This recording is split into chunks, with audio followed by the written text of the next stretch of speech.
The Clinton Foundation taking steps this week to avoid any potential conflicts of interest should Hillary Clinton be elected president this fall. The organization announcing plans for both Hillary and Bill Clinton to step down from their roles should that happen. Their daughter Chelsea, however, is planning to stay on the board. Hillary Clinton says it will take some time to shift the leadership of the Clinton Foundation to other parties. You don't just turn on and off and on switch. Even trying to negotiate with partner groups takes a lot of serious effort. Here's what we're going to make sure of, that the good work that these programs are doing continues. I know the foundation is looking for partners, but that's going to take some time to carry out. All right, David Avella is the chairman of GOPAC and a GOP strategist, and Mark Levine is a radio show talk host. Thank you both for joining us. Hello. Thanks for having us. So Mrs. Clinton says the foundation is linked to numerous partner groups. It will take time and individual negotiations for each partner to find the right fit. And Mrs. Clinton is not stepping down unless and until she wins the election. And that leaves open the possibility that people seeking influence could hurry up and get in their donations now. Mark, should moves to spin off parts of the foundation have begun sooner to avoid such conflicts? Well, you got to remember how much good the foundation does. I mean, this is half of all adults with AIDS and 3/4 of children with AIDS all over the globe get their medications because of the Clinton Foundation. It helps 430 million people worldwide, 18 million American students, everything from child obesity to women's getting equal pay. I mean, this is something that's a major, major operation that does a lot of good. So, George Bush Sr. didn't shut down his foundation raising money for his library when his son became president of the United States.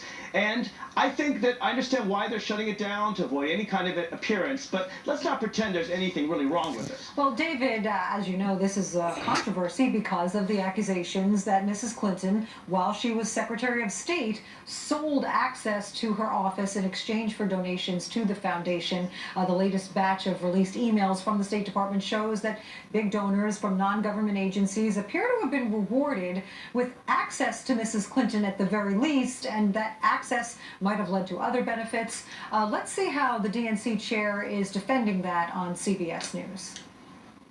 When Republicans meet with their donors, with their supporters, their activists, they call it a meeting. When Democrats do that, they call it a conflict.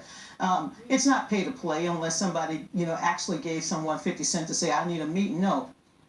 Yeah, David, is that true? You can't call it a quid pro quo unless someone gives you cash and says, I want to buy a meeting. Isn't pay for play usually more subtle than that?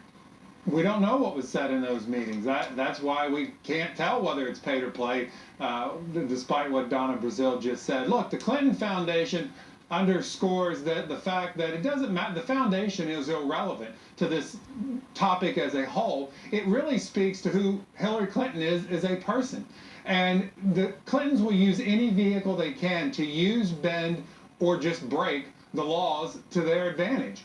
And it's why the Annenberg Public Policy Center had a focus group that Peter Hart, a Democrat, did the focus group and found that of all the participants, half of them gave her a 1 on the question of honesty, and no one gave her a score above a 6 on honesty. The foundation is just another vehicle for the Clintons to go and do what they want in getting to being above the law. Mark, I'll ask you the same question.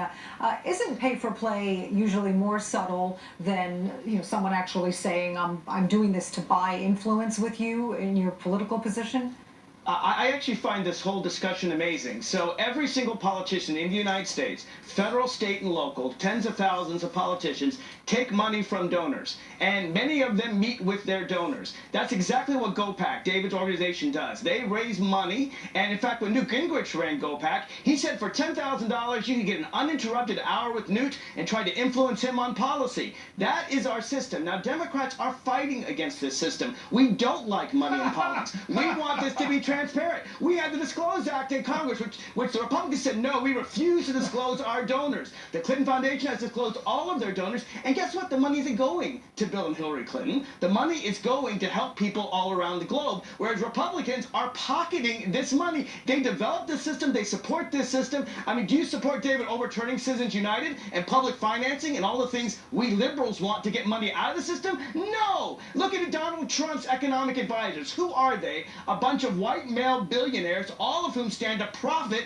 from his policies. Let's let David in, please. They're his donors. Yeah, Mark That's did- quick. David, let's let David in. Mark happened to leave out the fact that the Clintons sold access to them through the Lincoln bedroom. Now I know that was almost 20 years ago, but heck, they allowed donors to buy their ability to go sleep in the Lincoln bedroom. So What is Donald? What do you give your Let vote? David campaign finish. finance reform that Mark is all of a sudden championing is a bit perhaps serendipitous and he lives in a state in Virginia and is a state delegate in a state in Virginia where they have no campaign finance right. laws and I don't see Republicans elected like it that officials way. going to jail. In fact, Mark, if Your you candidates follow support the that. news, you'd find out that a Republican governor didn't do anything wrong, and the Supreme Court was with him. He did meet with a donor and wasn't given any access. So this, He did more than meet with them. He got newfound gifts for his all-over daughter's campaign wedding. finance reform, And a Rolex you gotta watch, be- and you All right. support that. I'm being believe your told I have to candidate wrap, lies all the guys. time.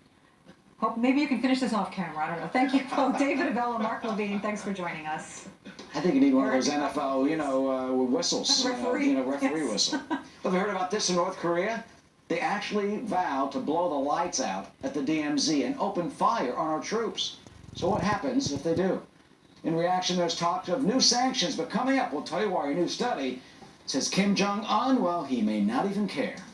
And an Arizona town remembers one of its own, executed in cold blood by the hateful, radical Islamic terrorists of ISIS.